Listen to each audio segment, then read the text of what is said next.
Good afternoon from Prague. I am Martina Pecková-Černá, and I am greeting you from the Arts and Theatre Institute. It is our pleasure to welcome you to the Green Thursday series of international online discussions with Czech and foreign guests from the field of performing arts.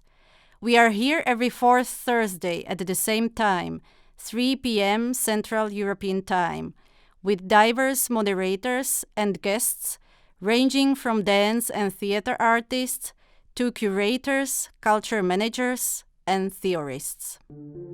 The overall topic, "The show must go on, offline," was chosen so that we can address the common theme of sustainability and the performing arts from many perspectives. These include the response of the performing arts to the state of the environment and the COVID pandemic, as well as the field's emerging strategies to address urgent social changes and paradigm shifts in culture and in our societies. These discussions are organised by the International Cooperation Department and in collaboration with the European projects Create to Connect, Create to Impact, and the Central European Performing Arts Network, PACE V4. They are also linked to the main theme of this year's Theatre Night in the Czech Republic, which is sustainability. They also correspond with the arts and theatre institutes, culture, and the climate activities which serve as a communication platform for public and independent cultural organisations in the Czech Republic on global environmental challenges.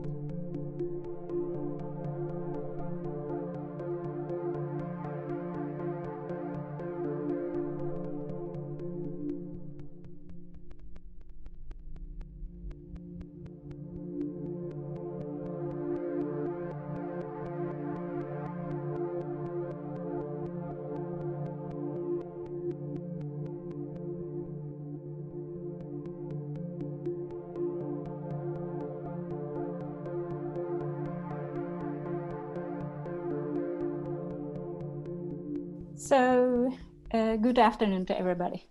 My name is Alice Koubová, and I would like to invite you at the third episode of the series of the international online discussions that are entitled "The Show Must Go On" or "Offline," and that are organized by the Theatre Institute in Prague. The today episode is going to be focused on theaters, and mainly theater and art academies and universities that should be or shouldn't be working as cultural institutions within the socio-political context they are placed in. We will basically discuss the current situation of artistic academies and universities and their main challenges, huge problems, and even threats, but also hopefully their capacities, social-political power, related responsibilities, and hopes and prospects. We could not have actually more competent speakers than those who accepted our today invitation for the discussion. So I'm enormously happy and thankful to welcome Agata Adamecká, the lecturer at the Academy of Dramatic Art in Warsaw. Hello, Agata. My pleasure to be here. Hi. Laszlo Upor, professor and the previous rector of the University of Theatre and Film Arts in Budapest. Hi, Thanks Laszlo. for the invitation. Hello. Laura Kal, professor and the head of Das Graduate School in Amsterdam University of the Arts. Dear Laura, hi. Hi. Thanks for Welcome having me. among us. And Martin Bernátek, researcher at the Department of Theatre and Film Studies at Palacký University in Olomouc. Hello, Martin. Hello, everybody. I was actually very much thinking about how to moderate this 2-hour discussion so that I offer for you, the speakers, something like a working field where we can think together, not only communicate our particular experience and then to spread into our contexts again. And I was also thinking a lot about our audience, who is unfortunately present in a relatively minimalistic form via the chat window. So to solve this, I agree with my guest on 6 themes that we will discuss in 20 minutes periods, slots, through certain kind of free exchange of ideas. And at the end, we will do some effort to summarize what we discovered together. And at that moment, we will also answer questions from the audience, your experience, your sharing of any kind. So you are very much welcome, you members of the audience and attendees, to be with us via the small chat window, but you will be visible for us, and you will be part of the final discussion after every 20-minute slot. The themes that we will discuss together are interrelated, so they will graduate in one way, and I hope that they will also step by step enrich the initial questions with different perspective. Only to share with you, and this is what I will try now, I would like to ask first of the most important and serious issues about the changes that are needed at the respective institutions and the context. I will ask if we will discuss the expertise and capabilities of your institutions. We will speak about the relevant curriculum and approaches to education. We will ask whether cultural institution has a specific social political power. And we will discuss how we can express solidarity, how we can do not superficial expression of support to each other, but how we truly can create a network that works with you. And I would love to start with the first question, actually, and that is, what do you consider is the most, let's say, serious issue, or what is at stake that your institution currently faces, and how is it framed in the social political context? We also had a discussion who should start, whether we should graduate to the most urgent issues from long-term issues, or vice versa. And then finally we decided that we will start with Laura Cow, and therefore I give you the floor now. Thank you, Alice. And thank you for the invitation to think together on this, because I think that in itself is a gesture of solidarity that you referred to in the last question. So for me, it's very beneficial when you ask a question about context to think about that context relative to others. So I mentioned to you when we were preparing that I felt a little bit hesitant in talking about the most serious issue that faced my institution. So now I'm at the Academy of Theatre and Dance in Amsterdam, because I only arrived here in this position on the 1st of September. So I'm new to the institution, I'm new to the socio-political context in which it sits. And so I bring a kind of already a relative comparison to the institution that I'm arriving at. So I'm also coming with my relation to the UK and my awareness of how things were going for academic and institutions in the UK. So I, in a way, I see my new Netherlands context, at least initially, through the lens of how is it in comparison to where I came from. And in the first instance, it's a kind of paradise. You know, I was coming from a UK situation where there was an absolute financial crisis. The most serious issue facing our institutions and our students was really a financial one, where students were forced to pay so much for their education that entire capitalist structure dictates the nature of the relationship between students and staff, and the entire mechanism of education. So the idea of student as consumer dominates everything about the environment. So, and likewise in a socio-political context where a conservative government places seemingly very little value either on education or the arts, and that's only become more pronounced through the pandemic and the lack of support that has been given to both higher education and the arts in the UK during Corona. So on the one hand, coming to the Netherlands, I was thinking, well, this is incredible. I'm in an educational situation where, non-EU students do have to pay. And that is a real point of challenge and a real difficulty. But because the underpinning government subsidy is there for education, we're not locked into this consumer mentality. The entire educational structure is not built around the idea of the student as consumer. So similarly, the level of arts funding, to me, coming from the UK, seemed so much better than the situation I knew. But of course, the longer that I'm here, the more I realize how that situation looks to those who've been in the Netherlands for longer. And for them, what they are seeing during COVID is the reduction of funding going to the arts, the closure of theatres, of producing houses, ever decreasing funds being given to artists and to arts institutions. So I'm very grateful for this opportunity to look at things in relation, because I think it can be very hard. It can be very easy to fall into your own bubble where you're only looking at the situation in which you find yourself.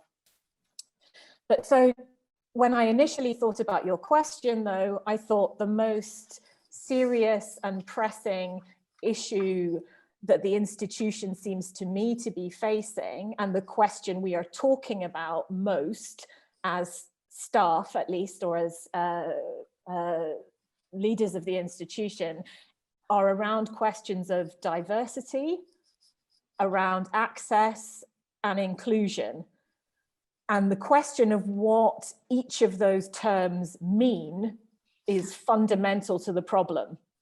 So again, for me, the challenge was in coming to understand what those terms, or their equivalents in Dutch, of course, because I'm also dealing with a language situation, was looking at those relative to the UK context again.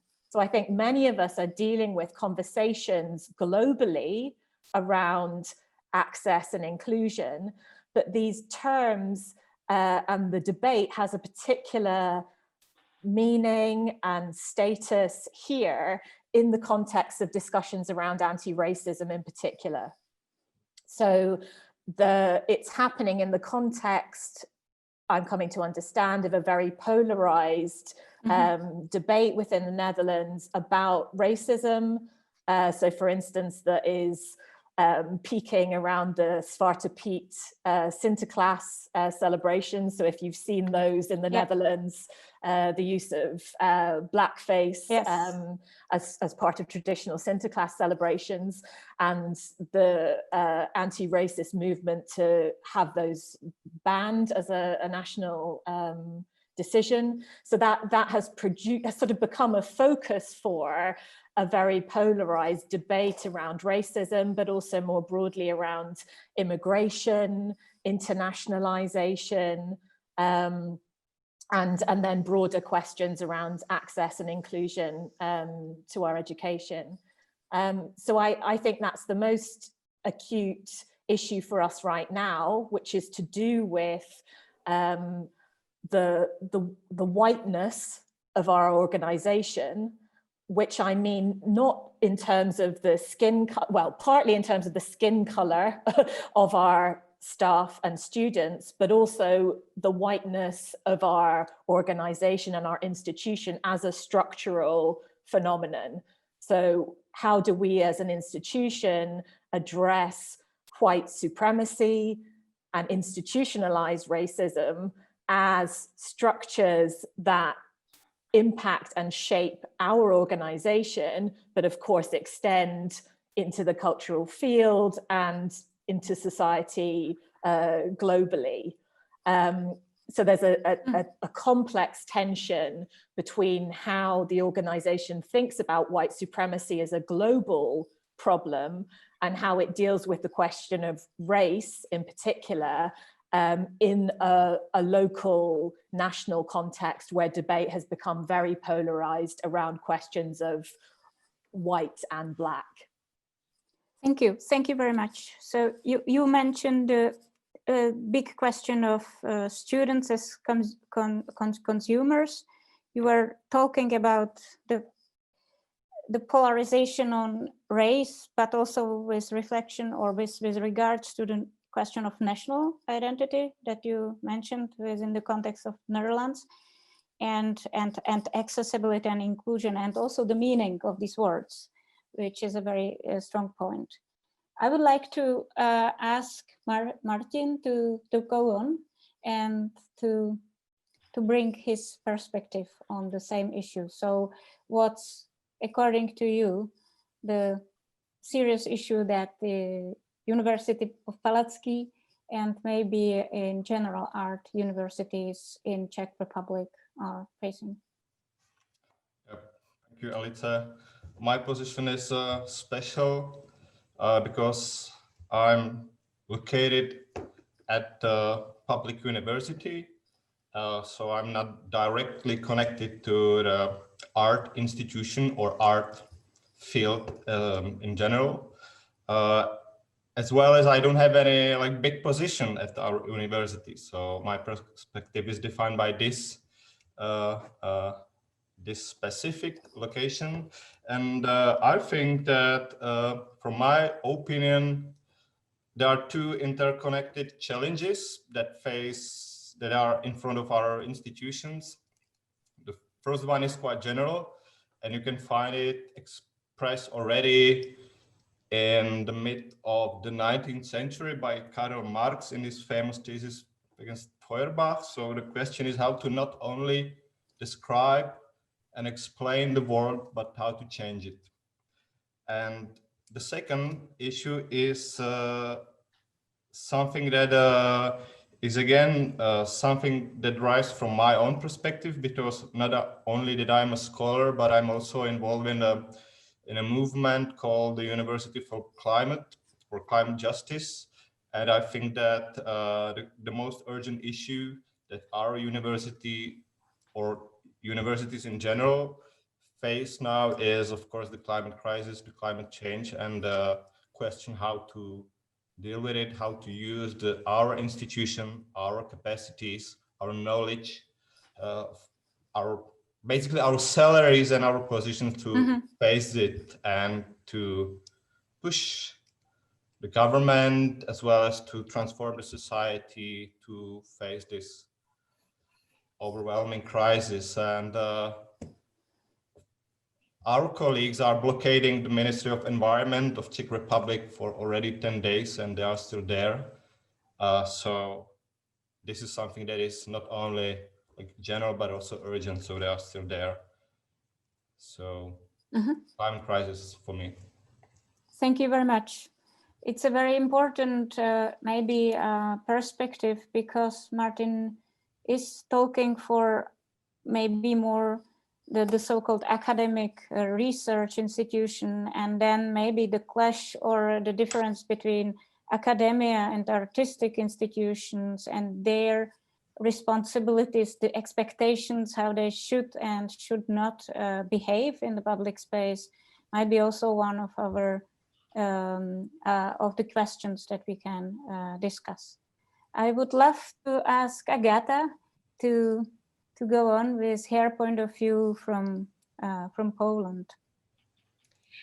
I have to start with a kind of personal confession, actually, because I realized that for the first time in my life, before this conversation, I asked myself how openly and how freely can I speak? And I even consulted it with my friends and colleagues at the Theatre Academy, because that kind of direct politically engagement conversation now in Poland can put the institution and its representative at some risk. So, to name it very openly, this is the mechanism of conscious self-censorship. And it's always at place when the full democracy is turning into some kind of authoritarian regime. So I have to say that we are in this position right now in Poland. And this is the most challenging situation for us.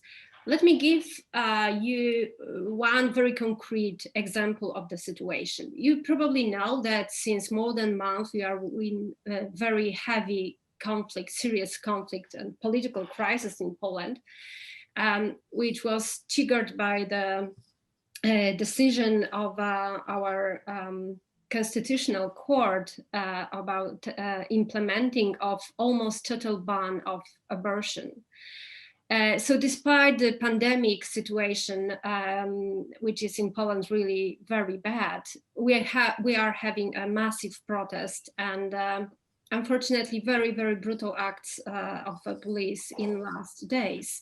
And many public institutions has officially supported strike of women, which started with this issue of abortion, but now it's much more wider and it's actually against the anti-democratic government that we are having. So a lot of institutions officially supported this movement, and a lot of universities and academies did that.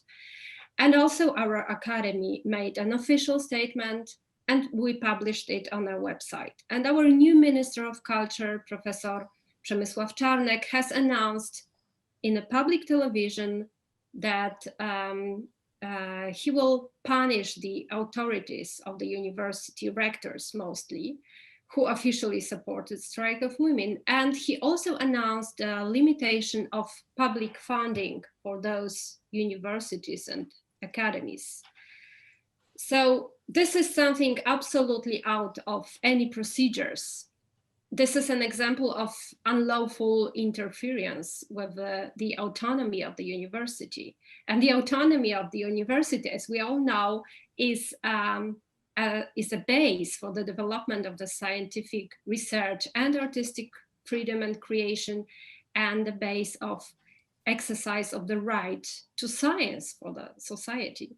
So we are really facing this threat of autonomy of the academy. And I would say this is the most challenging and really challenging situation for us, the most urgent issue, because it's connected to the basis of democracy. I would stop now and develop it later, maybe. Yes. I think that it couldn't actually be stronger than when you start to talk about the mechanism of self-censorship. It says much more than describing the structures that are general there. So thank you very much for this sharing, and I think that we understand what is at stake.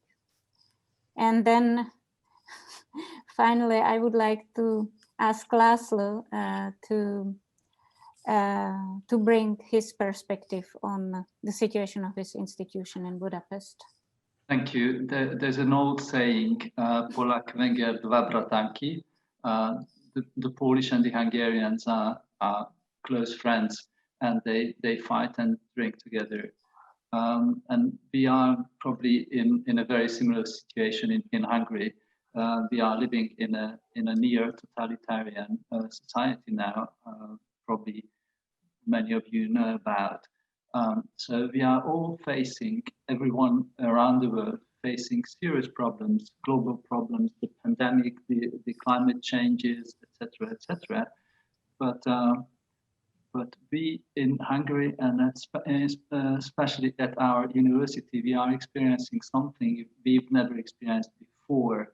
The lockdown we all have in various ways in different countries is meant literally at our university. That means the buildings of the university are locked by the authorities, by the new leadership of the university, and no students or teachers are let in the buildings. A war is going on between the newly appointed leadership and the staff and the students. Just to give you a brief introduction to this situation, the university had to go through a forced transition from state university to so-called private university. It's a so-called mock private university because it still works on public money, but without the public control. And the board of trustees that's appointed is appointed for life and handpicked by the prime minister. And this new board of trustees is given much more rights to interfere with the academic matters than the government, the ministry ever had. In brief, the autonomy of the university is taken away. The decisions, the responsibilities and rights of the university senate and director mainly went to this new board. In protesting against this, after long months of protests, we, the leaders of the university, myself and the Senate and everyone who was in the leadership, we resigned at the end of the summer, the last day of August, and the students occupied the building that same night and kept it under control until they had to leave because of the pandemic regulations about 2 weeks ago. But the war is still going on, and the new leadership goes to extremes. I will not name here, but it started by them cutting off the internet for the students, taking away the access to the central computer system, so the teachers could not register their classes, and eventually they decided to literally ban this semester and forbid teaching before February. So this is our situation. I would be happy to deal with more global problems, and I would be happy to name more global problems as the most important issues we have to face now. But you may understand that in this moment, there is nothing you may say would be more important than this issue. And the end of this process, we have no idea about. Thank you.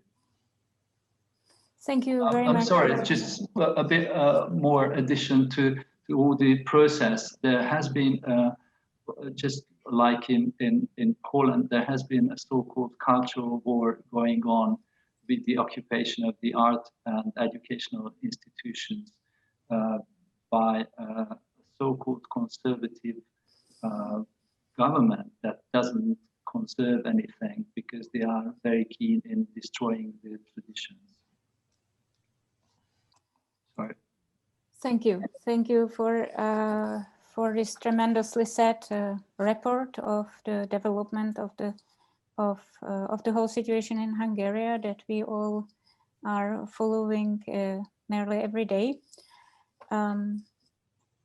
My first impression is that regardless the level of or the aspects we are talking about, we or you have talked, all of you, about actually power or power relationships, much less about art and much more about the function of institution as such, not what we are teaching, but how we function, or how you function, how your institution functions in the society, and where are the forces that lead you to that or other direction.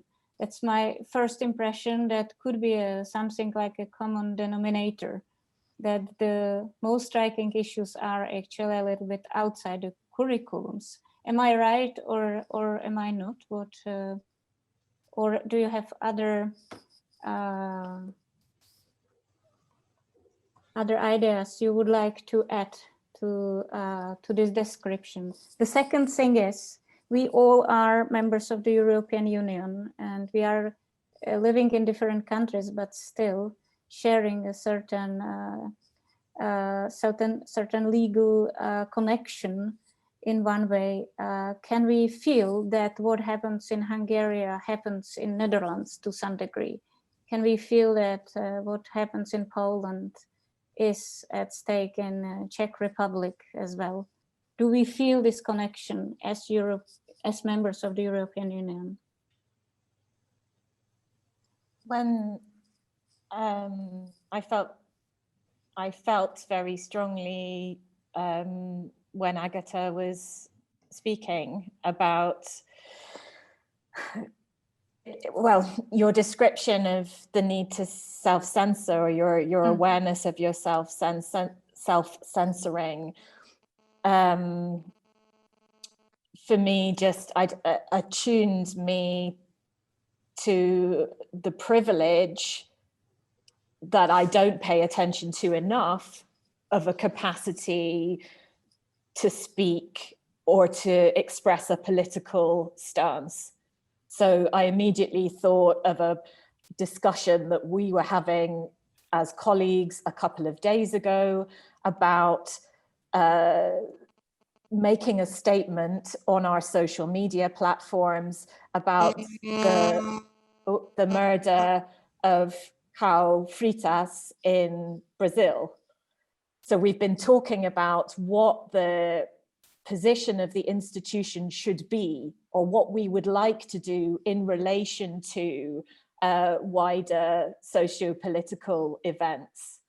You know, are we free to make statements about where we stand on those kinds of issues? Are we free to take a position on the Zwarte Piet controversy in the Netherlands, and so on? But there was a kind of an underestimation of our privilege, I think, in even just having those conversations, because the decision very quickly was made that we could do, and we would do, and we did. So just, I don't know, I think this conversation is very important for me to feel that, an awareness of the things that I take for granted in having a choice to think about the questions of how we represent our political values as an institution. Yes, Laszlo. Mm-hmm. To answer your question from the other side, whether Europe feels what happens in Poland or Hungary happens with them, as we speak today, my Prime Minister and Agata's, I think, Prime Minister are discussing their policies because they both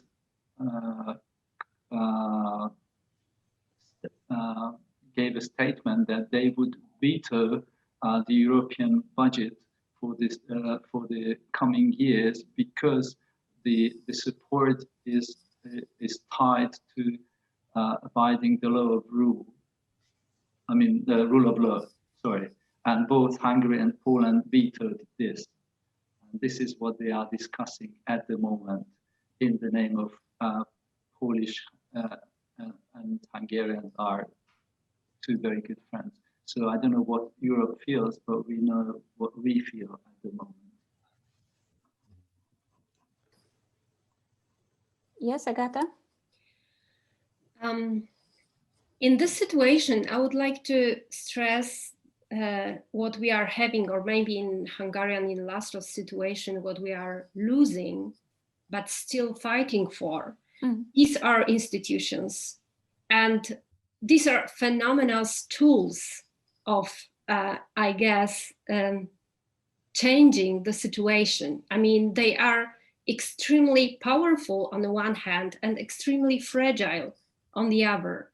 What is important for me from a few years ago, when I've read it for the first time, was Timothy Snyder on tyranny. I don't know if you know book. It's incredible, and it's still worth to read again and again.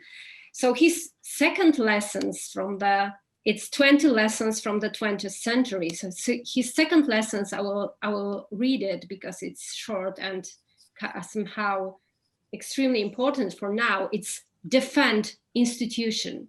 Yes. And he says, it is institutions that help us to prevent decency.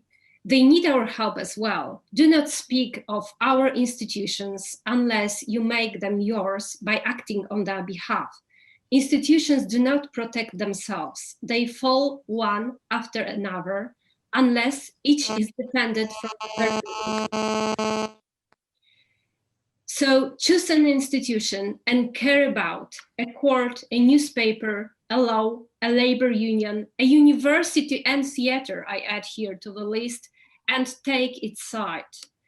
This is crucial for me, but also at the same time, when we see it from that perspective, how precious and powerful and important tools they are, we have to say at the same moment that in face of this, in this situation, we have to also transform institutions, because if we are to take their sides, they have to be worth to be defended.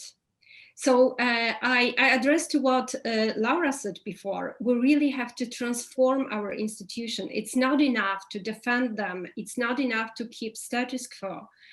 We really have to democratize the institution and to change it, to practice what I would call deep care. And this is also the bridge for Martin has said before, deep care for social, natural environment.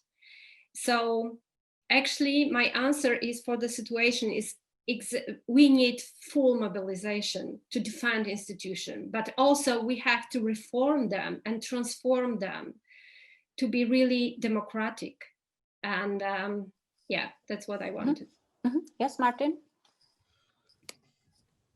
I will try to follow what you just said, and also try to come back to the statement that our initial comments were related to the question or to the topic of the power. Because what it shows is that institutions are always located in a power relations. If you want to understand institution, if you want to understand it, you have to situate it. So the institution is a social practice. It's created by certain acts, certain documents, certain discourses that are a part of quite complex structure of social relations that are in fact political relations. So the question, if I would speak about a culture institution, is not if they are political or not, they are always situated in a power relations. And these moments of crisis we see now in Poland again and in Hungary again is just the explicit manifestation how institutions are inherently politicized and how are deeply rooted in a political power relations. And from this position, from these locations in really deep political structure, I think only from this position you could understand them and also understand how to change them, how to transform them. This is what Agata just said. And the climate crisis is another moment when a crisis of democracy or democratization of institution was revealed,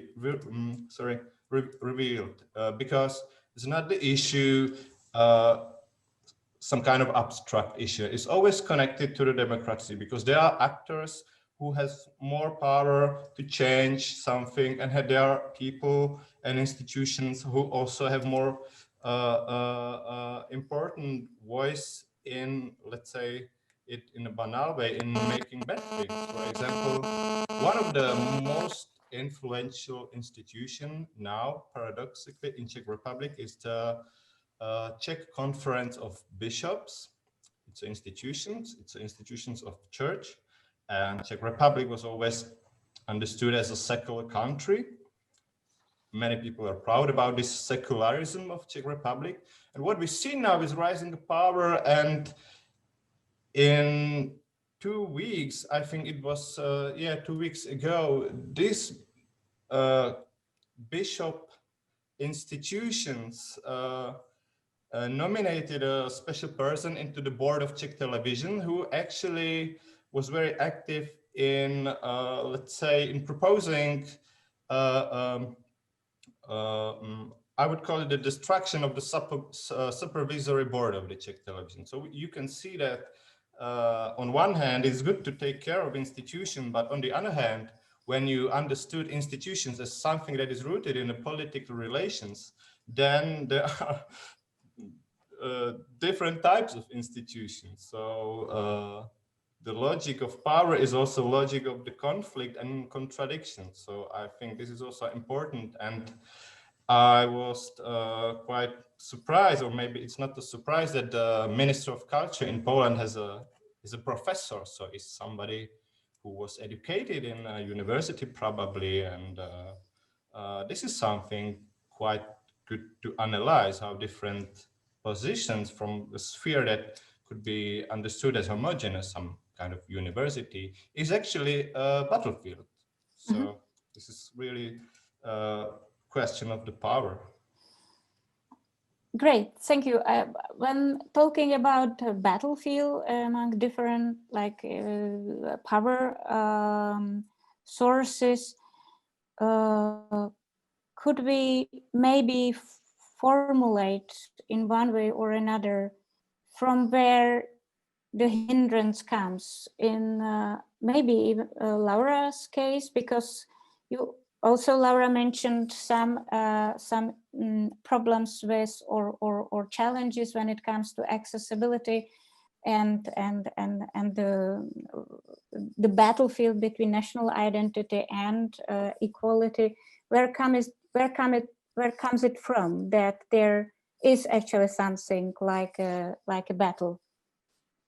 What is the other side of the battle? Why don't we agree, all of us, that it's actually very profitable for everybody if people have access to the education to the same degree? Yeah, it's a difficult question. I think I'm still thinking about the tension between the kind of immediacy of Laszlo's concerns and the kind of literal incapacity to be in your building and to conduct your education, and thinking about these larger global issues. I think in the Netherlands, maybe it takes a while. Understanding the terms of the discussion is necessary in order to understand what you agree on and what you don't. And so some of the debate or difference of view is real in some cases, but in many cases, I think there isn't really a fundamental difference of opinion, but there's a confusion around language or different uses of language. So, for instance, in terms of clarifying what we mean by diversity or diverse backgrounds, for instance, as a phrase that is used here, what we mean by access, to whom is, whose access, and what does access involve, what we mean by inclusion and the difference between access and inclusion.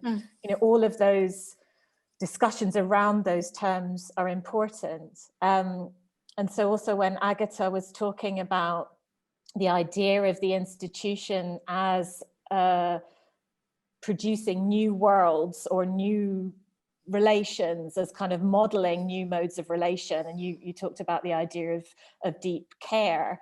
I'm interested in how we avoid the problem of setting up issues as somehow in competition with each other. So even in the way we've posed the problem today, so for instance, the opening question around the most serious issue, one kind of consequence of setting things up in that way is it sounds as if we are posing climate crisis versus racism versus women's rights, as if those things, we can only think about those things as competing with each other.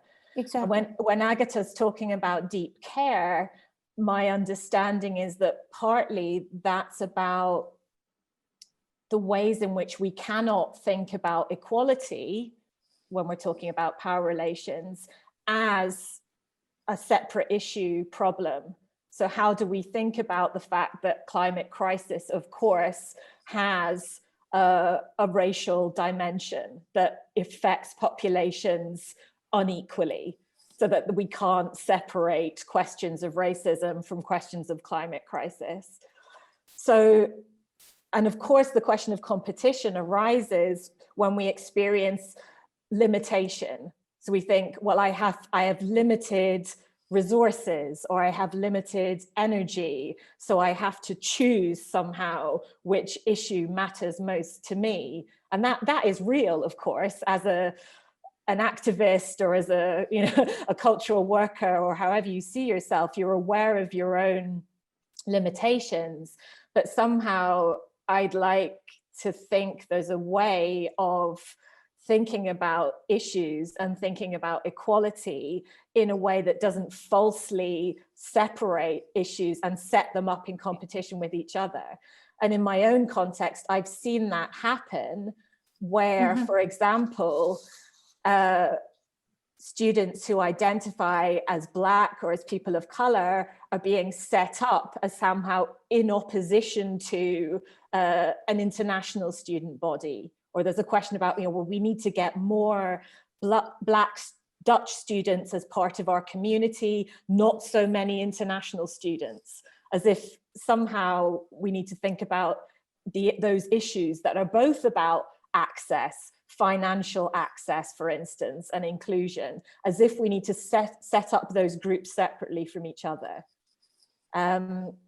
So for me, that's a pressing problem. Yes, I think that you summarized exactly something that I felt like this common denominator, that there is nothing actually that makes you totally separated from the Hungarian or Polish case, although we talk about much more urgent problems. We might also talk about specific kind of structure that is about keeping institutions alive but changing them, and understanding or reframing the way how institutions work in terms of different issues, but maybe with the same approach. Laszlo wanted to add something. Yes. And sorry to say, but I proclaim my original plan totally broken. So I knew that. Well, that was quite a bad idea of mine, and this is a very open proclamation that I finish with that, and we go on in discussing things. And I definitely would like to come to the question of students and education. This is what I would love to do. And your capabilities and the hindrances, yes, and solidarity. Please, yeah, Laszlo. but The Empty Space, Peter Brook's book, when he describes his first production, he was extremely well prepared to the rehearsals, drawings and writings and remarks, and decided everything he would do during the first rehearsal the next day. And then went to the rehearsal and everything changed. But he claims that the preparation was inevitable. So you may improvise, but only if you're well prepared. So don't mind if your schedule changes. What I was going to say is I agree with Laura and Agatha, and also with Martin, and give you a little bit more optimistic little picture than before. That I agree that it's always very dangerous and also damaging if you push the important long-term issues, you push them aside or postpone them while facing something immediate and urgent. I think we should all do both at the same time. And what made me very, very happy, among other things, during the last several months, that the students and the staff was so much united in the protests and the actions. But even in the worst moments when the school was under fire and under attack from the authorities, the students, while defending their rights, defending their autonomy, they never forgot to raise the level of solidarity towards other groups of people. And you must know that the traditionally, it's a very sad tradition, the social solidarity, the solidarity between groups of the society is on a very, very low level. People usually live in their own little bubbles, and our wonderful students kept opening windows and doors to the society and helping the underprivileged while occupying their own university. While they were occupied with occupying the university, they went out and have the homeless, they have the underprivileged, and they got lots of support, including financial support from different parts of the society. And they were running to share this with other people and were organizing various problems. And when they eventually had to leave the building, what they did the first thing they did, they organized solidarity actions with doctors and medical workers. And as we speak, they are working with the first aid groups and help them deal with the pandemic situation. So there is a way of dealing with problems on various levels at the same time and not forgetting about the long-term problems. I think that Timothy Snyder, in the same book that Agata mentioned, also formulates that it's not only caring about my own institution, but about the system of institutional linkages in the society, because that's something like a protection against the atomization of the society. And if I so to say support another institution, not only my institution, that might be the most effective and powerful act in the name of my institution, if I formulate myself right.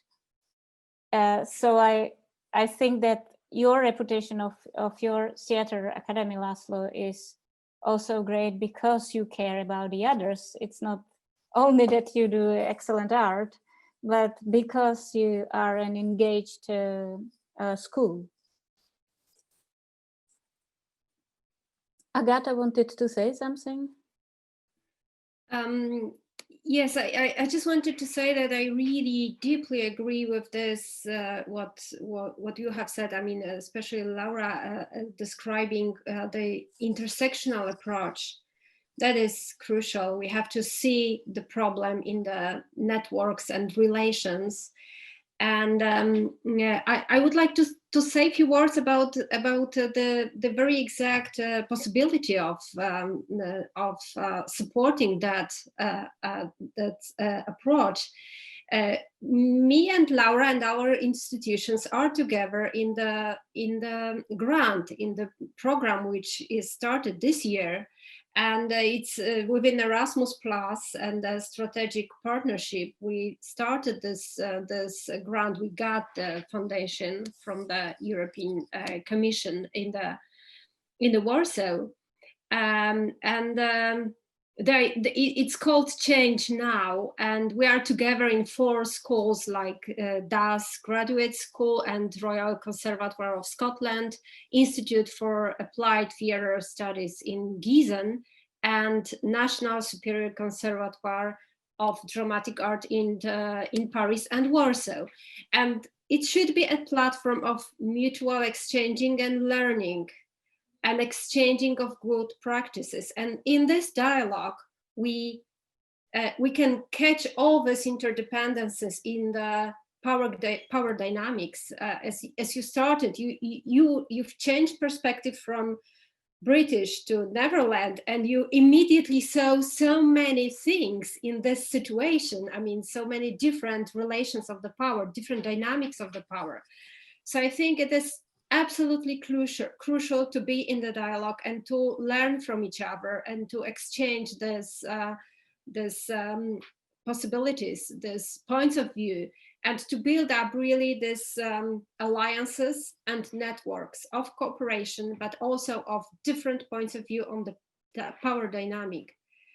This is crucial, and we have it. I mean, it's still possible. We are in the European Union and we are having these funds, so we have to definitely develop it. And in the mode of what also Lara mentioned of not a competition, but a sharing resources. The cooperating and sharing resources, it's crucial and fundamental, and we really have to change this neoliberal approach of competing all the time to the cooperation.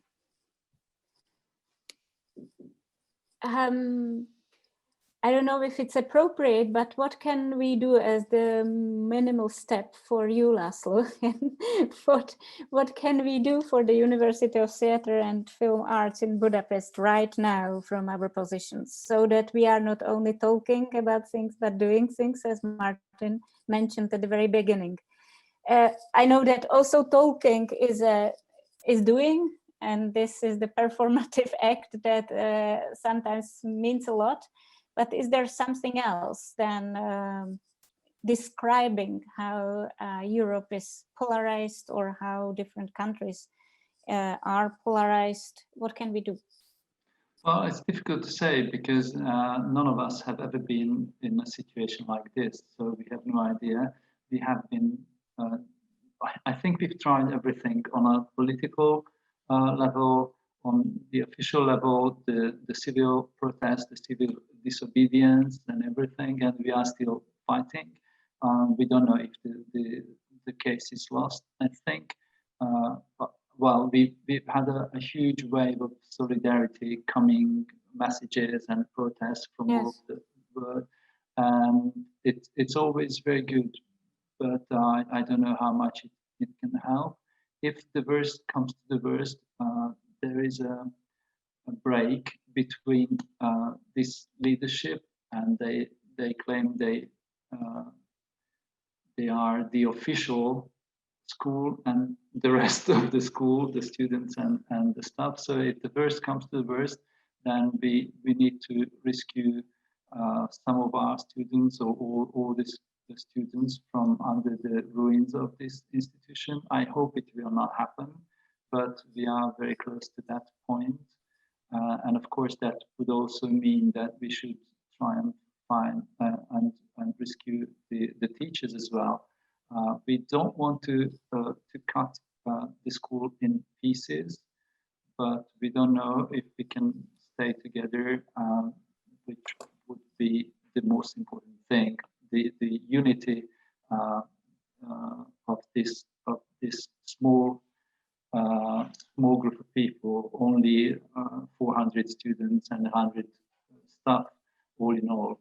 So the great advantage of us working together, we don't want to lose. We really don't know, but I think other institutions inviting our students and staff could be great help if the worst comes to the worst, accepting them, helping them finish their studies. Okay. Yes, Martin. So one absolutely particular idea was to let the students finish their studies elsewhere. If the worst comes to the worst. Martin? I feel the need to sum up our debate just for myself and maybe also for you. What I observe as not as a common denominator, but rather as a change of connections is the question of openness and institutions that has to be open. And the openness could be found of many levels. It's a question of access, but it's also a question of, let's say, ontology of the institution that is open to new impulses to cross some kind of geometrical division of function, what the institution should perform. So, for example, when a theater decides to launch the embassy for independent Belarusian culture, as did one of the Czech theaters recently, they set up a base for Belarusia independent culture. So this is for me an example how the institution could be open and transgress its status or basic functions. And the question of openness or being open is for me something that is related to maybe to some performative energy, at least to some kind of action, some kind of energy that is manifested. So to be open means to act, because I don't know who said that, maybe it's banal, but in some situations, not to go forward means to go backwards. So you have to really actively care of the state of openness, because it's like something dynamic or something you really cannot write down. And the question is how to maintain, how you would cultivate and how you will take care of this openness, because you see that being open is on one hand something really like fluid, but on the other hand it has to be some kind of put in some sort of constellation related to some part of structure that allows this openness to be performed. And of course, this is a question of power again. So what type of power, or what type of dynamic, what kind of action is needed for institutions to be open and to survive and to transgress even their expectations? And one of the maybe practical question, how to locate this dynamic between structure and power and being open, is look inside the institutions, how institutions are democratic inside of them, how the organizational structure is democratic or not democratic. So on one hand, I could have a super nice institution with a super political theater, but when I look inside it and I see that there is a director as a dictator, I say, oh, this is not really related each to other. So I mean, to think about an institution is something paradoxical, to think about what it does, how it affects its kind of a broader spectrum, but also look inside it and see how these things are connected.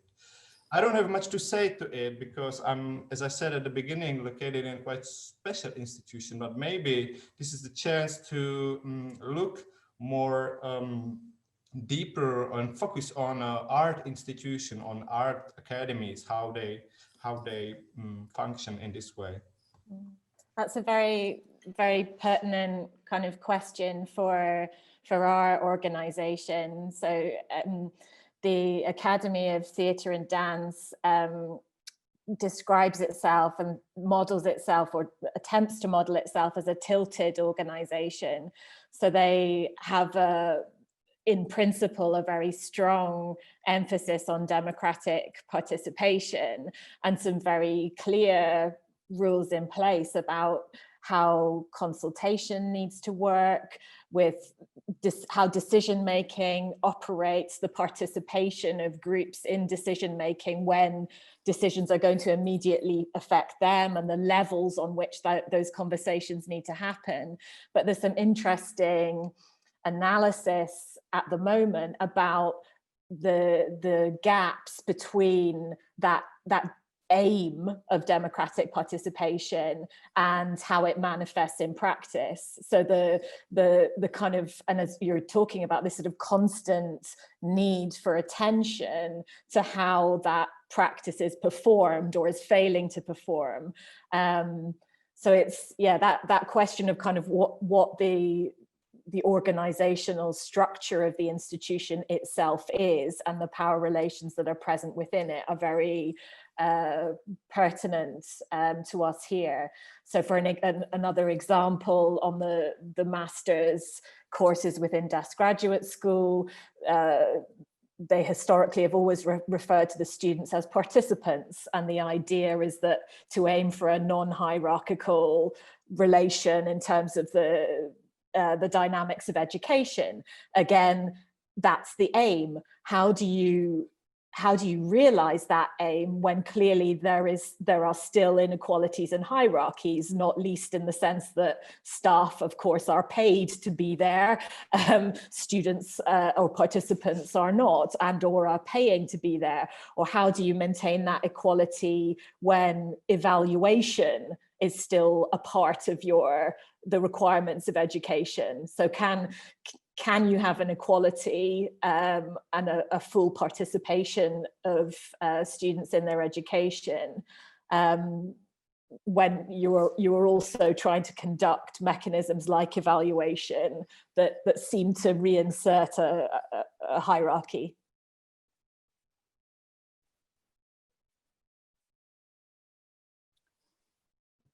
Maybe. I just wanted to say that this is kind of crucial moment when we comes to the question, or when we see the institution as a whole. On the one hand, we are having these programs, or we are having this artistic representation performances about democracy and about the I don't know, some very open ideas, and on the other we are having the inner structure of the institution, the institutional practice, which is somewhere totally else, very often somewhere totally else than the representation, when the program and the artistic representation. So this is kind of a crucial to really practice what we believe and what we are talking about. And I have to say that in that aspect, we are in very important moment in Warsaw, because we have just started changes. We have just established, for example, 2 years ago, for the first time, we established an ethical code within the open program of democratic participation with the students, with professors, and so on. And this is the very first ethical code of the theater school in Poland. I mean, those things were never debated somehow. So we are having this kind of, I would say, official democracy, like a Senate, a student council, and procedures, and so on and so on, but it simply doesn't work at all. I would say it's very hierarchical and very, I would say, brutal hierarchical structure. And we have the same in theater. So all theaters and theater schools are connected and are building up the same system. So we are in the moment when we really would like to start this process of transformation, and we are building up this kind of inner alliances, and also international wider alliances. But I would also, I wanted just to say that I also very much believe in bottom-up processes.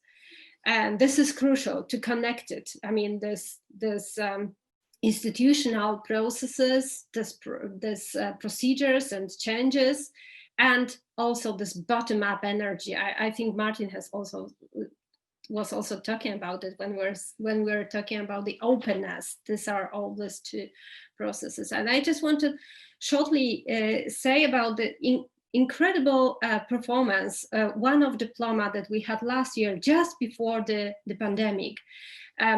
It was made by a young female director, and she wanted to prepare a diploma based on a classical play and so on and so on, but she recognized very specific situation in this group. There was a woman, a young student, who just gave birth to her child.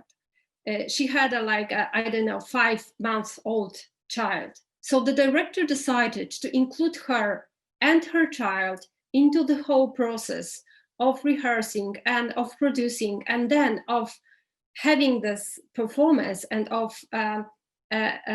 performing it.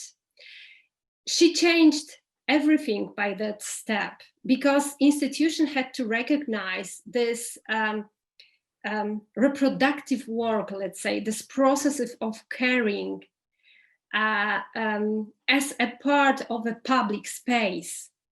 We really had to change a lot of procedures, but we were forced somehow to see that having a baby,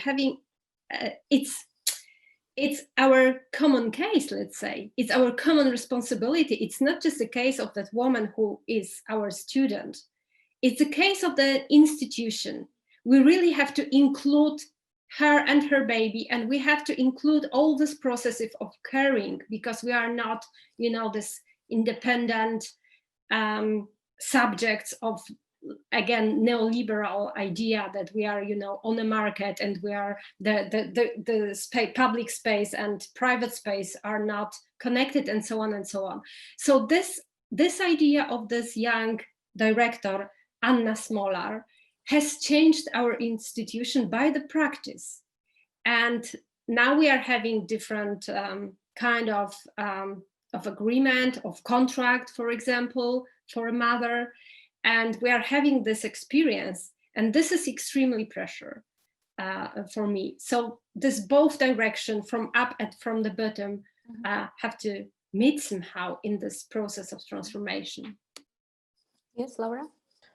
Just to follow up very briefly on that, it's interested me to the ways in which, for me at least, as a mother of two small children, the pandemic lockdown situation has also forcibly blurred that kind of private public distinction in ways that were initially very uncomfortable or hard and painful, or in fact were painful all the way through and difficult all the way through that, the first lockdown period, but also demanded a certain recognition and shift of relations in a similar way perhaps to what you're talking about with the changes that were required to accommodate the baby in the theatre situation you're describing, that somehow it feels as though there's been an adjustment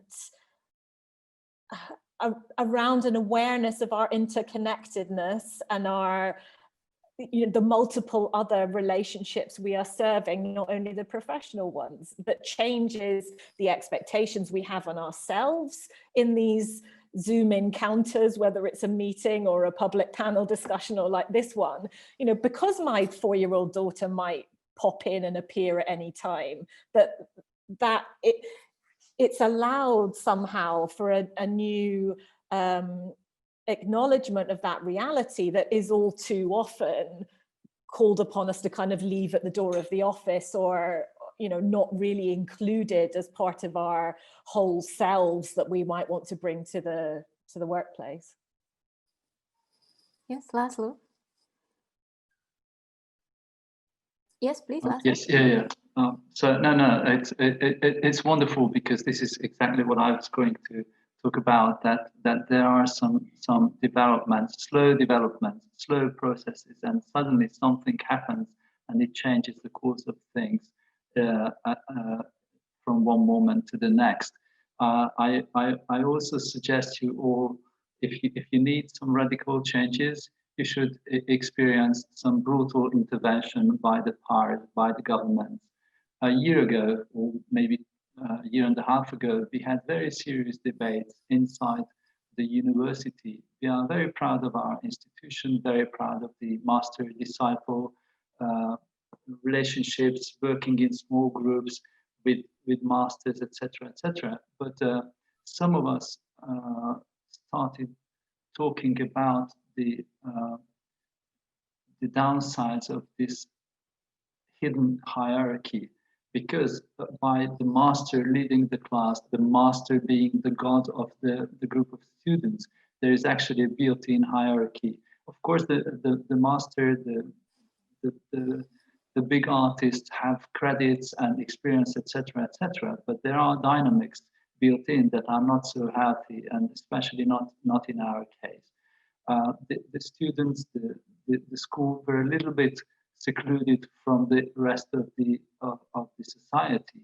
We were dealing with our education and with the art we are creating, produced theater pieces and films, etc., etc. And there was a long debate about how to open up the school, how to dismantle the hierarchy, etc., etc. Now, when this brutal intervention by the government came, it united students and staff in trying new ways, and immediately, in a course of only a few weeks and months, a new democracy was introduced in the school, a base democracy where the credits don't matter anymore, and the openness towards the rest of the society were immediately present, etc., etc. So in other ways, the democratization that some of us initiated or suggested a year ago and thought would be a very long process, then, in no time, with light speed, because we were forced to find new ways and new ways of sharing responsibility, and also in the more serious decision makings, everyone being included was a given.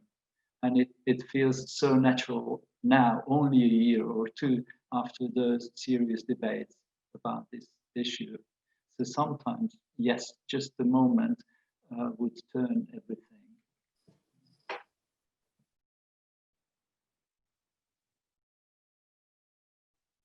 Can we maybe now formulate you individually? What do you think you can really rely on in your institutions? Where are these sources you would like to develop only further? You would like to have more of these because they are in one way or another supportive for the future of your respective institution. Where are the sources according to you? You can talk on abstract level or in a very material level. It doesn't matter. Yes, Martin? It's maybe stupid to speak about the sources or use the word sources, but I see the greatest support and energy in my colleagues. So it's the people who are the institution, actually, where I feel the strongest connection or strongest, let's say, something I can rely on. And this is something definitely that could be a basis for any further development, any changes. So yeah, my colleagues, basically, this is something connected with a quite unusual idea in the field of scholarship or science. And this is the friendship, because we are disciplinated in a way to think about our work as being a teacher or producing some kind of a publication. But the question of friendship in science is something that is really maybe sometimes a taboo or something that is not explicitly manifested. But just to sum up, I mean that people are crucial, and the friendships, and to have it this could be the core of the change. Maybe I in really general, agree. I agree with the friendship point too, because one of the very notable differences about the institution I've come to from the one I came from is that here people cook together, they eat together, they drink coffee together. I was very sternly told off, and appropriately, for eating my lunch behind my computer, which you do not do here.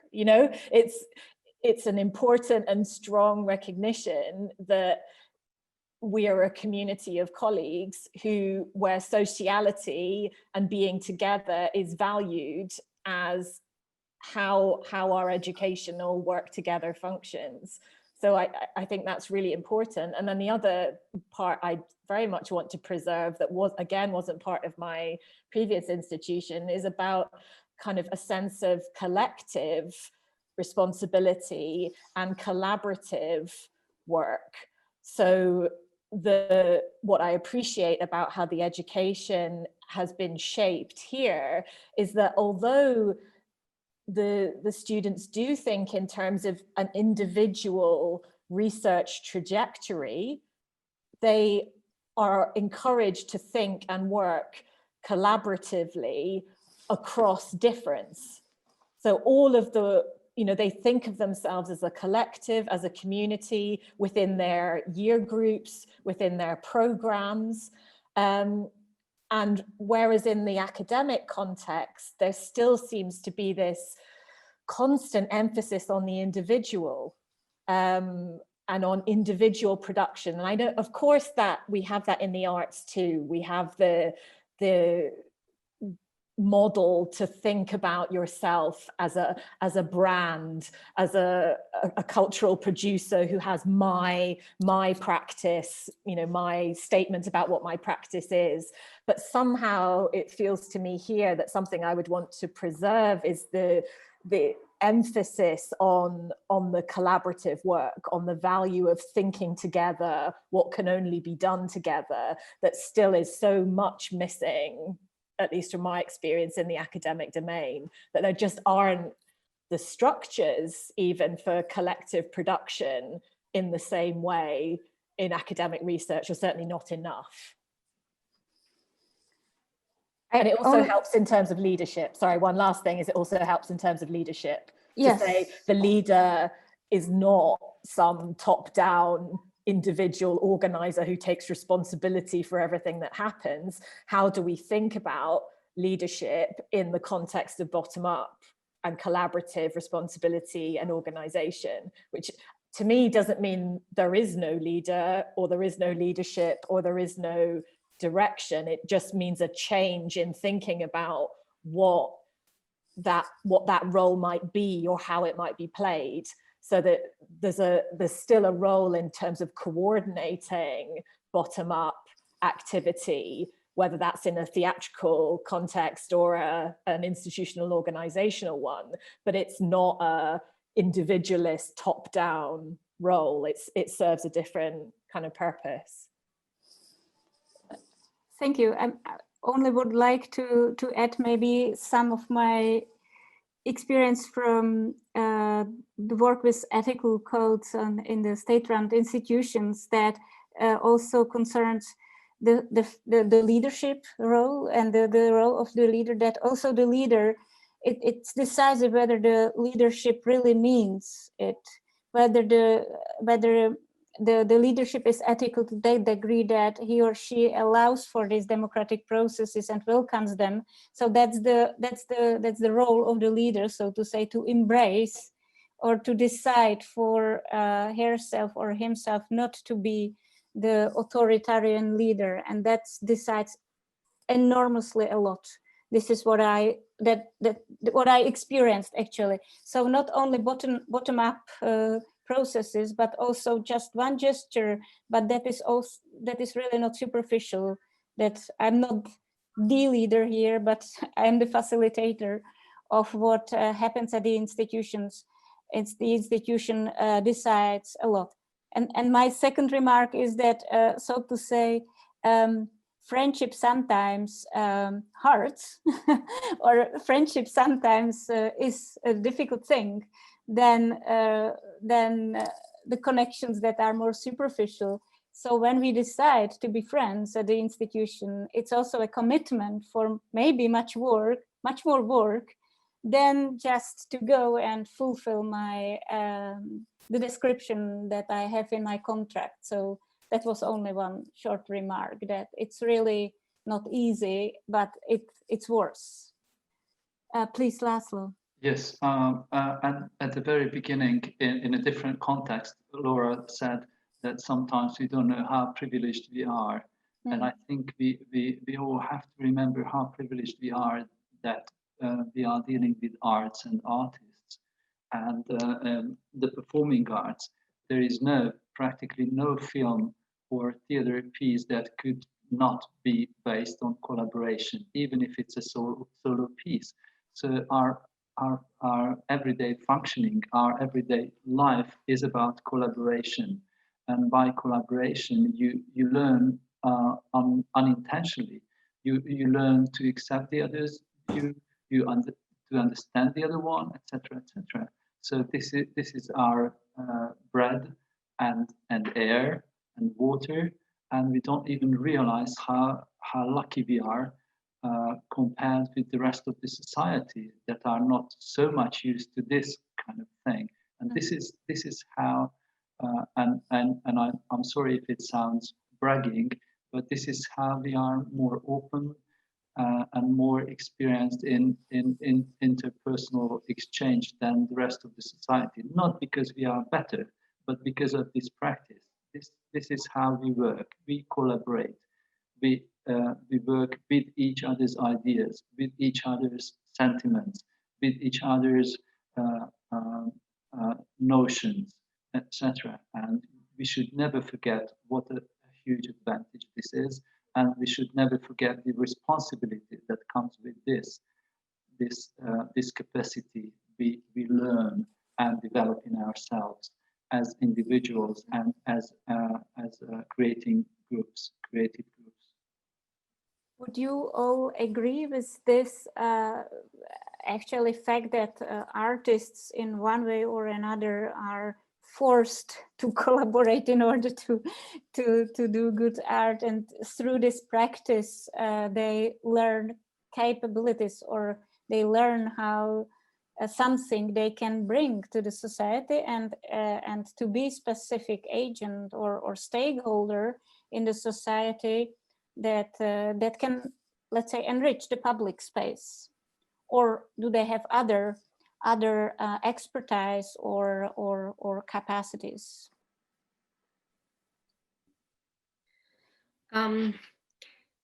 Actually, I would not totally, fully agree with what Laszlo just has said.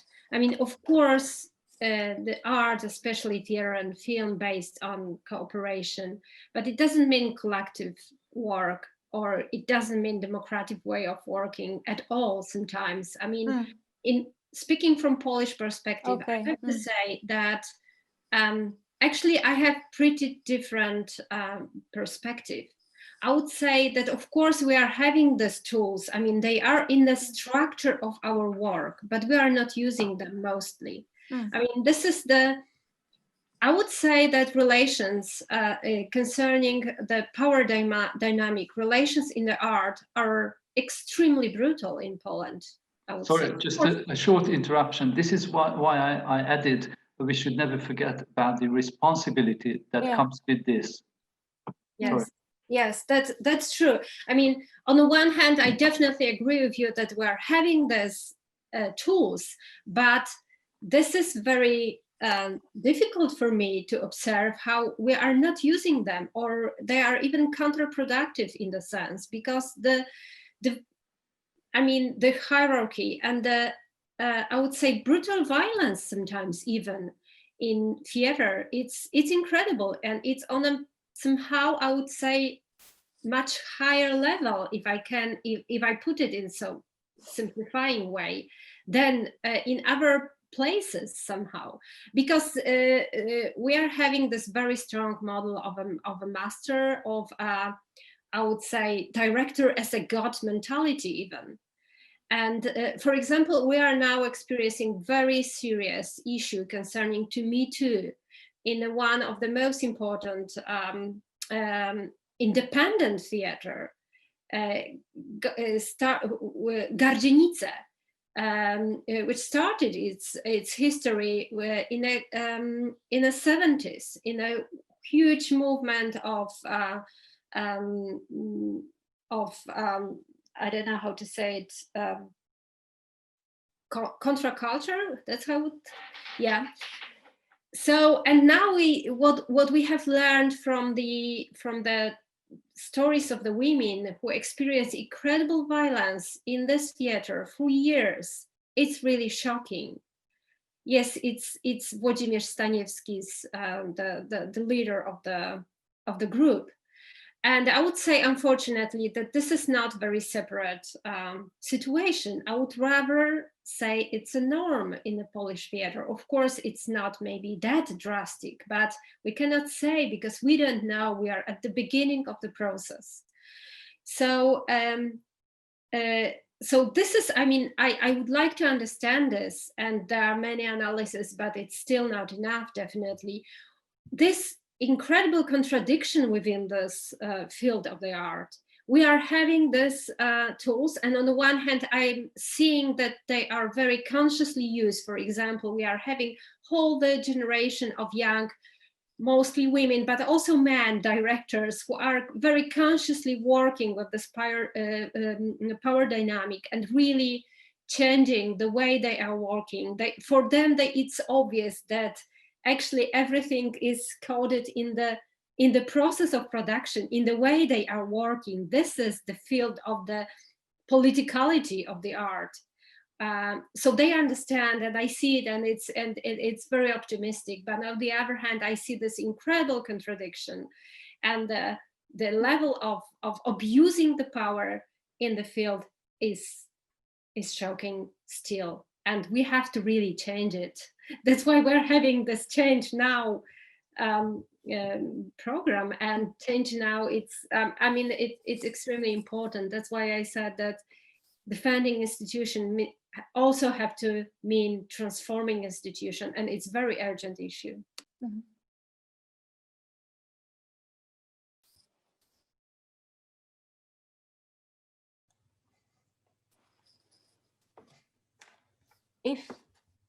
Yes, Martin, if you want to, do you want to continue in this?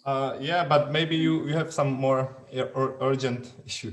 My only question was now how to connect the discussion now to directly to the education questions. How is it how to change our curriculums that are changing constantly, but is there some specific goal which you think theater schools have to follow in order to educate their students, I don't know what adjective to use, but in a relevant way maybe, or yes, Martin. I may improvise an answer, rather more, let's say, general answer than concrete answer. I think what I observe from, at least from the position here in Czech Republic, is that this issue is also connected to the, let's say, some kind of generational gap or relations between generations, because I think, and I guess it's also a case in our countries, like neighboring countries like Poland, that at the top level of institutions are people who were, like, let's say, formed in the 1980s or before the change of the regime. And I guess that they have some kind of inherited, or they work in the scheme when the state or even some kind of official institution is something mechanical, something oppressive, and the artistic work, the art is something organic, something that is on the side of the human, something that somehow stands in the confrontations to the institutions. So this is the logic that, of course, was kind of developed during the last regime, but this is something you can find in writings of Hegel or in early 19th century in the scheme of Romanticism. And I guess when those people came into power in 90s or even later, they somehow put themselves in a paradoxical positions to be a leader of institutions, but on the other hand, were not, in my opinion, capable to transform the institution or acknowledge that there are institutional effects of their work. So they will, in one hand, be a leader of the institution, and on the other hand, constantly undermining what the institution actually is. Still trapping the logic that institution is something oppressive, something bureaucratic, something we have to kind of maneuver in it. And this creates a special situation where you can observe two types of power operating. One is the repressive power. Of course, we know it from the figure of the director as the atelier leader, as the dictator who has a strong vision. And then you have a students who kind of have to compete with it or follow it. The second type of the power is what Michel Foucault described as a pastoral power. So this is more like flexible, more on the level as a facilitating or guiding the students. But it means that this, again, is just other type of power, not something that looks on from the first glance as something democratic. So to answer what you asked, Alice, is that before you will start to speak about the curriculum, you have to really face the radical question how democratic actually the art institution is, and where is the position of the students, what's their real power, not just let's say power on the paper. And this is probably something that Agatha was speaking about when she was speaking about the transformation they are undergoing. So in my point, it's really, maybe I'm wrong, but it's rooted in a generation and the question of different understanding what the institutions in the art institution is. So what's the practice and how it's institutionalized in a form of codex and in shared mode of practice. So maybe I will stop here and let you add your examples, because as I said, I'm quite in a special position. Mm-hmm. Thank you. You're talking about a generational gap, Martin. I think that's a very optimistic view, because I think that the problem lies much deeper. So these structures are coming back and returning and recurring again, all again. And it's also, if it's generational, I think it's much more. Sorry, this is slippery ground, but I think it's much more gender-based, with the long history of male domination of almost every important institutions, and that's much more important than generations, because the new young generation might be much more conservative sometimes than the old experienced ones. But I think we all have to deal with this. I don't think it's hopeless. I think there is hope, but especially in a few countries, and I think except for Laura's two homes, our countries are in danger of something bad coming back, with all the conservative parties, with their populist views. They are reclaiming the good old values, the good old fame, the good old glory that probably never existed, and they go back to the patriarchic ideas of institutions. And I think that's an important issue. And also, you're right in the field of theatre and performing arts, as well as in schools. But we have the tools to fight against that, and not only the Me Too movement, but all the other emancipation and all the movements that reveals how these bad systems work. We have to reveal. We have to analyze those processes and stop those processes, young and old, just as well. Again, I don't know if it makes any sense, but I hope you understand what I meant. Mm-hmm. Mm-hmm. I think that Martin described really a very specific situation when people who actually received the institutional power in the 19th were those who were fighting partly the regime. Am I wrong, Martin? So they were they were fighting again against the totalitarian regime, but in a way that it was subverting institutions. And when they suddenly became themselves the guys at power, they distributed two messages. I am at power, and I think that institution is something that should be subverted, you know, or that it didn't create a very effective field of play for future development. If I'm right, Martin, what you wanted to say? Yes, you are absolutely right. And Laszlo, you made an absolutely super relevant comment. It's gender issue, not really generational. Where is your hope, Laszlo? Because I didn't ask you about what you rely on, because you say we have tools, we have things we can rely on to fight this recycling patriarchal tendencies that have nothing maybe to do with generations, but rather a much deeper structure. What? I see so much creative energy coming from basically mainly from the youth, but if this creative energy can accumulate and gain some power and reach wider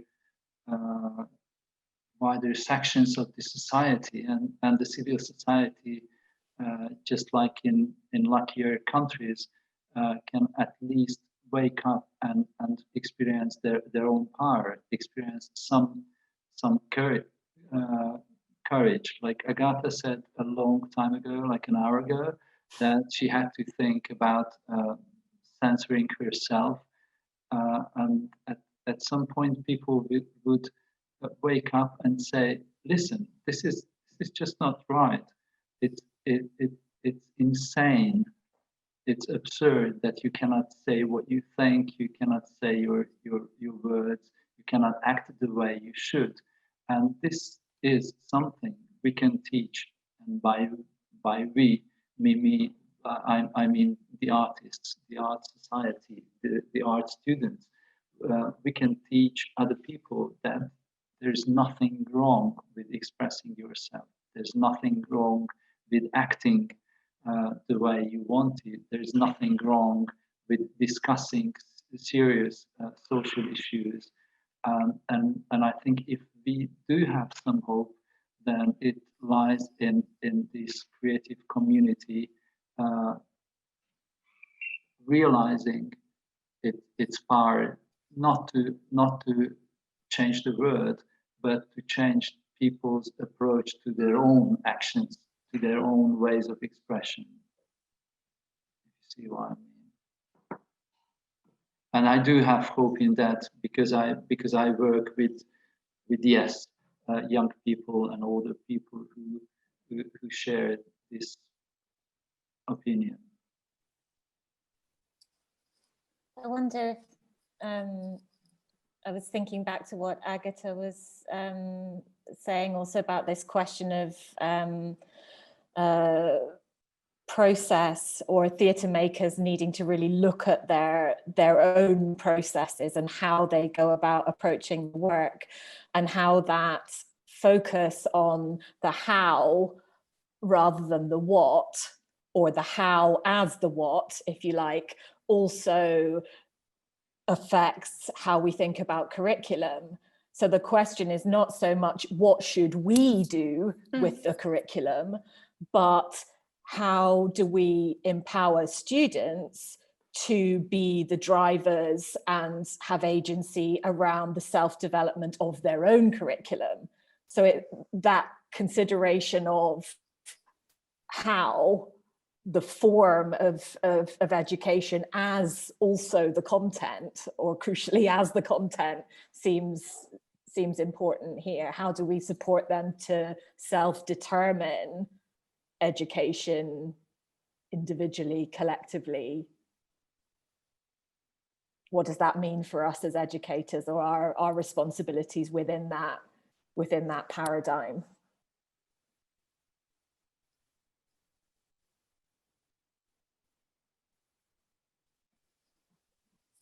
Yes. Just wanted to say that I agree very much with this attitude, but we are very, very far away from that moment. thinking, of really empowering students. But this is definitely the direction, and this is right formulation of the question about the curriculum. It's empowerment and emancipatory processes within the art and art education. These are crucial, and it's also crucial for democracy. It's also very deeply democratic in that sense. So I also think that the answer for the question of the curriculum is the transformation, institutional transformation, as the most important thing. But also, of course, there are some very specific issues in Poland, for example, because we are in this moment of the very difficult situation of the war against women, I would say, really, and also war against an LGBT community. I don't know if you've heard about how brutal the whole campaign was, the presidential campaign and other before. So this LGBT people and feminists were created as a public enemy, really. And these are people in danger in a very direct way in Poland right now. So I think this very the direct answer for the curriculum would be also in Poland really to have queer feminist studies and gender studies really present in the curriculum, because there is this campaign that says that trying to say that there is nothing like gender studies or queer studies, it's just gender ideology. And there is really huge pressure of taking off gender studies from the humanities, from the Western humanities, let's say, and saying there is no a possibility, actually, there could be no possibility of really teaching gender in Poland. I mean, it's not the case right now, but we really have reasons to be afraid of that. So giving you a very concrete answer, it's very important to have it in curriculum, and not only in curriculum, of course, but to work with artists, with queer artists, feminist artists, and to have these thoughts going around.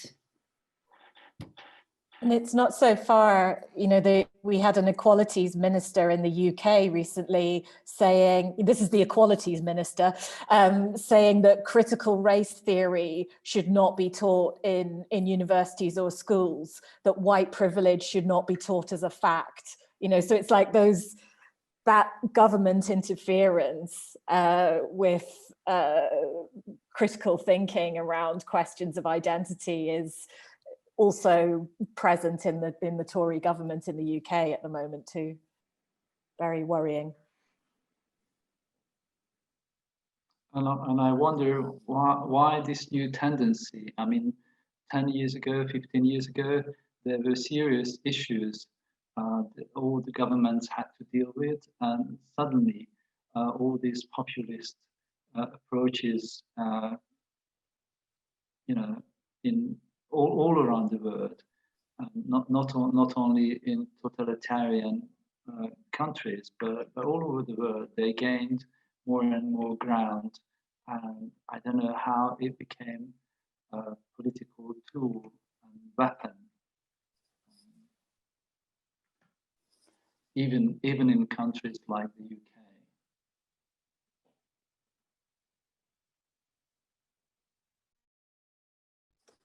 It was partly a little bit dark fantasies that I had when you were talking, when I imagined, okay, there is no teaching in Hungary till February, and the students maybe leave the school, but will there be a bunch of new young students coming and being happy with the new leadership, you know, and simply is re-establishing a new theater and arts academy in Budapest? This is what's going on.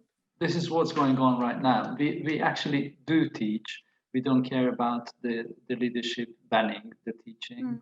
You know, they said no teaching, it's forbidden, but we do teach nevertheless, and we filed suits at the Court and the Constitutional Court, etc., and we don't know what will happen, but we do teach.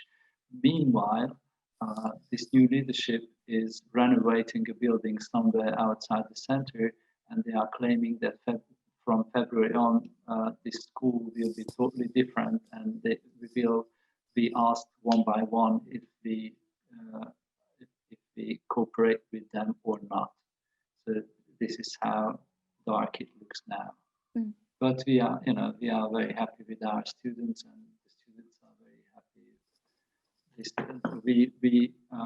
We declared a learning, what you call a free society a few months ago. No, what I wanted to express is that in your case, and also in Agatha's case, things really decide in very small gestures. Like if Agatha speaks with her boss or somebody on the top about her self-censorship, that's a very important decision, but she receives also probably an ambivalent answer. We don't know. Maybe you should really be silent about some issues. And for me, this reminds me of normalization in previous Czechoslovakia, that people start to self-censor themselves because of feeling of guilt that they will put the pressure on others. Not, I would talk for myself, I'm not scared, but I am told that I will, so to say, endanger others, and therefore I will not talk in one way. And this is maybe a trick that it's blackmail. This is sheer blackmail. Exactly, but we are in one way or another. This happens in marriages. It happens in different kinds of relationships. When you receive the message you will endanger somebody else, then you start to think in another way and tend to self-censor yourself. So that was one thing I was thinking about. What kind of performative act we need to resist these tendencies. And the second thing was, Laszlo, maybe I didn't express myself properly, but is there a new group of new students who will happily collaborate with the new leadership and become new Hungarian actors and dramaturgists and directors, you know? And that's something that comes from the society as well, to the same degree as after Attila Vidnyansky overtook the National Theatre, there is still public coming, although there were so many protests against the way how he became the boss of National Theatre. So it's a tension inside the nation in one way.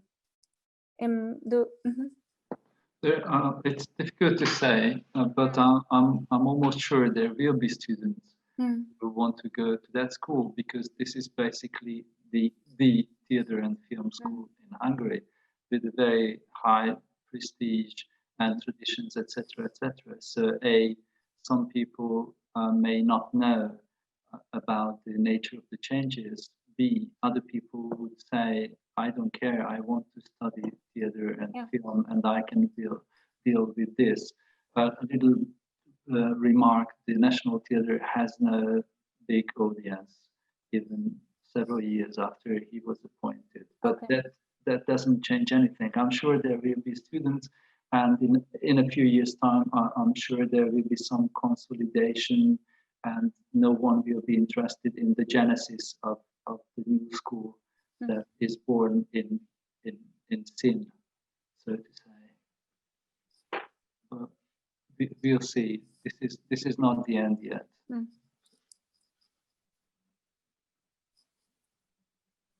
I don't know if Agatha wanted to react. I had the impression that you raised your hand, but maybe not. If we just make a final circle or some ideas, did we actually did we understand something, or did we discover something together during these 2 hours? Do we have some fragments of thoughts or some specific inspiration or context understanding, 4 ideas for real solidarity that is not only proclamative, that you take, so to say, from this session? I had just a concrete question, whether it's useful to share teaching at all, Laszlo. If you're saying you're continuing teaching and providing teaching for the students, I just was trying to think if one of the benefits of this online situation we're in at the moment is maybe there are ways in which we can share or connect our communities together, or open out some of the doors to the educations that we're doing here to your students. And yeah, if that's helpful or interesting, I'd love to explore that. Yeah, absolutely. I'm sure we can, we can share things with each other. Not only, I mean, we are in a very strange and absurd situation right now, but even I think all of us would benefit from some kind of change. Not only because of this situation. Because of this situation, yes, of course, but not only because of that. Thanks for the offer. And I think two hours ago we decided that we can solve all the global problems in 2 hours. So, I don't know how well we're doing on that front, but Yes, Martin. I have 2 fragments of something what I learned now during our conversation. The first one is that I think also in this debate, and this is common for organizers for arts and theater institutes, I think the student voice could be really represented and presented. So maybe next time it could be students discussing this, not us, or us and students, because I think this is really needed, because of course they are in a more fragile position than we are. And the second observation is of course a quotation of quotation. This is something what Walter Benjamin quote, when Walter Benjamin quoted Hegel in some text, and Hegel put it that only when it is dark, the owl of Minerva begins to fly. So in these dark times, dark of different color for each of us, this conversation is really important, because there's something in the air, there's a change in the air, the huge transformations, and we are really trying to conceptualize it. And this is really important to realize that we are part of something bigger, and all these conversations are extremely important because they create a public sphere where we can interact and discuss and have different opinions of things. But this is really super crucial to have this space and to build this space within our institutions, and again in relations between our institutions. So I think it's really important to think about this, that thinking is good, and thinking about the institution is extremely important now these days. Does it contribute to a specific friendship? Yeah. Yes, Agatha. Well, Martin, we didn't have actually different points of views, do we? I mean, we had maybe different experiences, but we were quite all together in what we, in the way we see things. And again, this is for me what is crucial now is thinking about alliances, because we need to empower each other. Really, we have to look for the alliances, cross-generation and cross-gender alliances, if I may go back to the discussion about, gender gap or generation gap. We really have to look for cooperation, and we have to keep this intersectional approach. This is key for me. So yes, this is very important, to have the opportunity to meet and to know each other, like we somehow know each other after this conversation, and to build a network. So thank you very much for the organizers of this situation, because it's really very important. It might be just the beginning that of a beautiful friendship. Yes, no, I'm already totally in the middle. No, yes, of spreading this network, or of doing the same in our respective institutions, and connecting with others, and it might be truly also something I understood from this discussion, that what does it mean to create a friendship without solving all issues that are in this world. Well, I think these conversations, maybe they don't have any direct outcome, but meeting people living and working in different situations helps us see ourselves in a more critical way. So it helps you be proud of what's good in your situation and in your surroundings, and helps you see your own failures in a different way. Since we are all teaching art, I think that the right to fail is important. Of course, we do think, we do learn, we do transfer knowledge, but also I think our work is to secure our students the right to fail. And in this kind of situation, you feel a student who may fail without any concern. And this is why these conversations are great.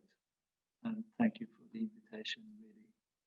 I will finish with two remarks from the audience. There is somebody who was, not somebody, but the dramaturgy of Green Thursday definitely decided already now that they will involve students in the following discussion. So thank you very much, Martin, for coming with this proposal. And Dite Maria Bier from Malmö Theatre Academy thanks you all for an important and inspiring debate, with friendly and caring greetings from Malmö, she writes. I also would like to thank all of you for coming, for accepting our invitation, and I hope to be in touch with all of you in the near future. Thank you very much.